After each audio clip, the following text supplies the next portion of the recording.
Hello, my friends. This is Laura with Faithful Family Finances, and today we will look at a low-tech way to figuring out your net worth. This is the first step to a practical system for managing your finances. So grab a paper and pen and join me.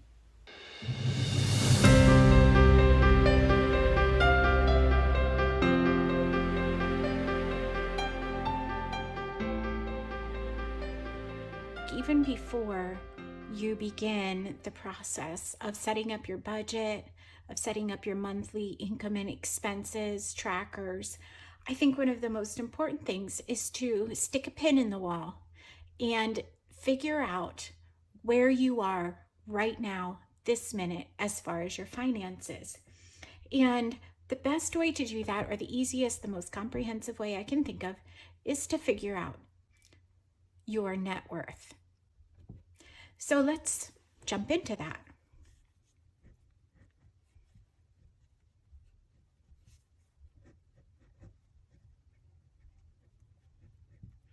Now, the idea of figuring out your net worth is a very simple concept. Basically, you need one sheet of paper and you're going to divide it in two. And one side is going to be your assets.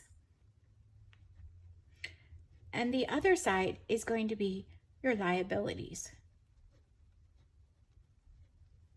And basically, your net worth is your assets minus your liabilities. And whatever that comes out to be, that's what you're worth, or that's your net worth financially. Obviously, you are invaluable, but as far as finances goes.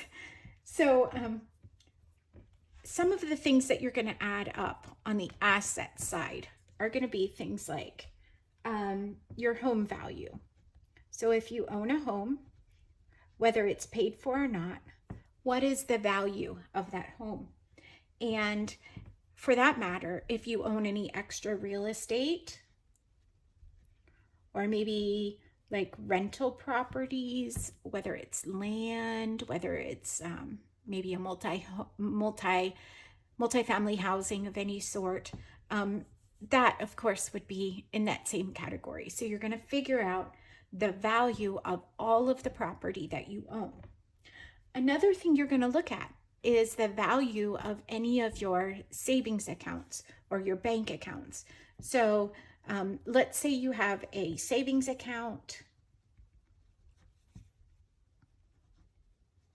and you have a checking account and you have a couple of CDs.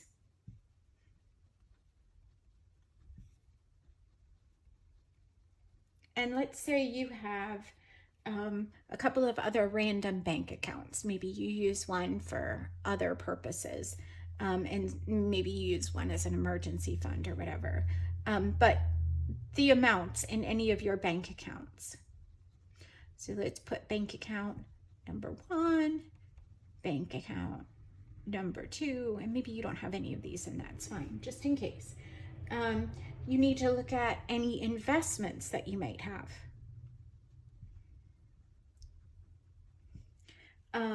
Do you have any stocks or bonds?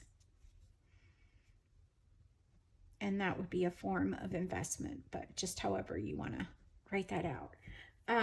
Do you have any retirement funds?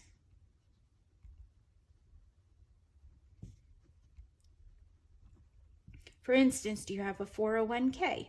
How much is in it? Do you have a Roth IRA? How much is in that? Do you have a retirement fund and your husband have a retirement fund? Include all of that. Do you have an emergency fund tucked away somewhere? Do you have any college savings funds for your children?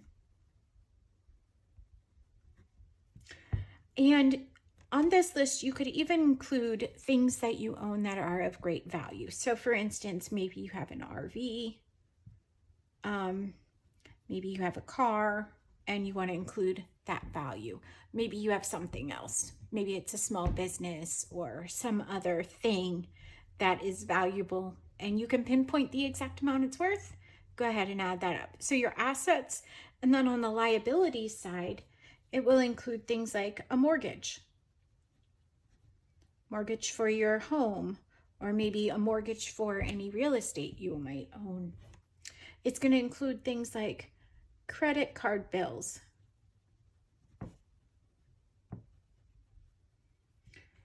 student loans if you have any, a car loan, any other loans, any other credit card bills, any other lines of credit that you're currently using, like if you have a home equity line of credit and you're currently using it. So any loans or debt that you might have will go on the liability side. Once you've put a value at all of this, what you're going to do is you're going to add up the amount of your assets. You're going to add up the amount of your liabilities. You're going to subtract your liabilities from your assets, and what you get will be your net worth. And that number will be very important to you moving forward, because what you want to be doing is increasing your net worth month by month, not subtracting from it. And so this is an easy way of just figuring it out in a nutshell, how much your net worth is today.